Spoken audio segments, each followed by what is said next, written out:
Allô les gens. Dans le fond, le premier cours de littérature que j'ai eu cette session-ci, le prof il nous a lancé plusieurs idées de livres, c'est pas une quarantaine ou plus, puis il nous les a résumés chacun à leur tour.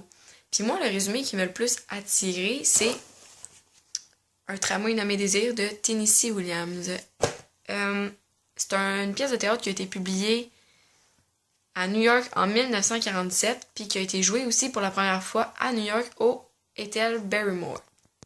Si je vous fais un court résumé de l'histoire, ça se passe au quartier français en Nouvelle-Orléans, puis l'histoire tourne autour des trois grands personnages principaux de l'histoire, Stanley, Stella et Blanche.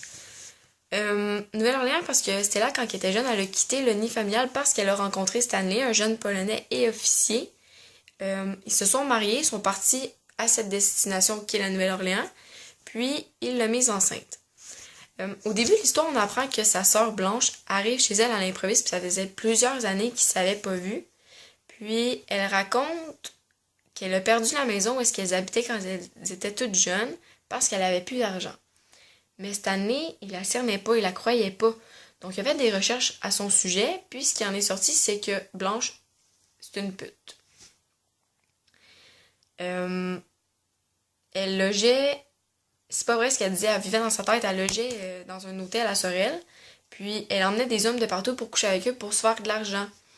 Mais l'histoire, elle s'est rendue quand même assez loin parce qu'elle c'était une enseignante au secondaire, puis elle a approché un jeune garçon de 17 ans. Donc évidemment, elle a perdu son boulot, mais aussi le maire de la ville l'a mis l'a mis dehors, puis elle pouvait plus revenir.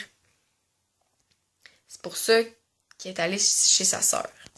Pour ce qui en est de l'histoire, honnêtement, je l'ai vraiment aimée. L'idée était super intéressante, c'était captivant, c'était mystérieux. Je me posais toujours des questions. Qui, quand, où, quoi, comment, pourquoi il agit comme ça, pourquoi elle dit ça, pourquoi elle fait ça, pourquoi elle pense comme ça, comment qu'elle avait pour vivre dans sa tête. Puis, je voulais toujours en savoir plus, donc je l'ai lu en 2 jours même. Pour ce qui en est du style d'écriture, c'était facile à lire. Les mots étaient simples, la structure était simple, c'était un langage courant. Donc, c'était facile à se familiariser avec le texte, puis j'avais pas toujours besoin d'arrêter pour trouver un mot dans le dictionnaire, puis trouver son sens ou le sens d'une phrase.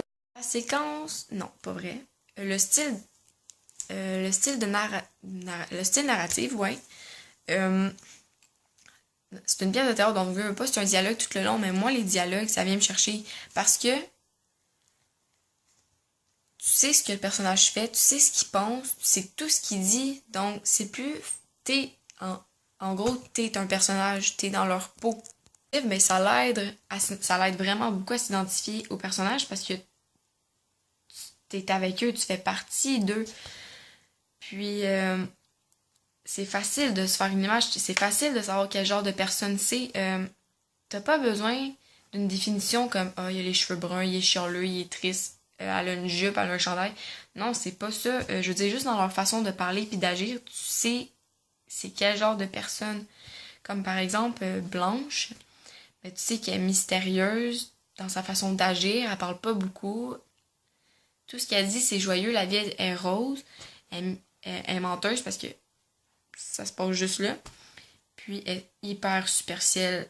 Sa personne, son physique, c'est super important. Stella, elle est calme, elle s'adapte beaucoup aux gens, il n'y a rien qui la dérange dans la vie. Elle est naïve, puis lui, Stanley, de son bord, il est dominant, très autoritaire. Il est pas facile d'approche, mais il est super intelligent. Puis, pour s'y en est de la fin, pour vrai, j'étais déçue. Je l'ai lancé au bout de mes bras. Je voulais rien savoir. Il y avait 2 autres petites histoires à la fin. Je les ai même pas lues, j'ai même pas pris la peine. J'étais dans mon histoire, un tramway de mes désirs. Puis là, ça finit que Blanche s'en va voir sport avec le docteur, mais on sait pas ce qui se passe là. On sait pas ce qui va arriver avec elle, on sait pas comment elle s'en sort. Si elle s'en sort, ça finit avec une petite game de poker entre mecs, avec Stanley et ses amis. J'étais frustrée. Puis aussi, le titre puis la définition portent à confusion. Un tramway nommé désir, pour moi, c'est sexuel. Puis la définition, ce ménage à trois diabolique porte aussi à confusion. Dans ma tête, c'était un genre de 50 Shades of Grey. Puis de ce que je me rappelle de la définition du prof, c'était un peu trash. Puis c'était sexuel, il y avait des orgies puis tout. Mais en lisant le livre, je m'ai aperçu que je m'ai peut-être trompée, c'était peut-être pas la bonne définition de livre. Mais quand même, malgré mes attentes, c'était bon.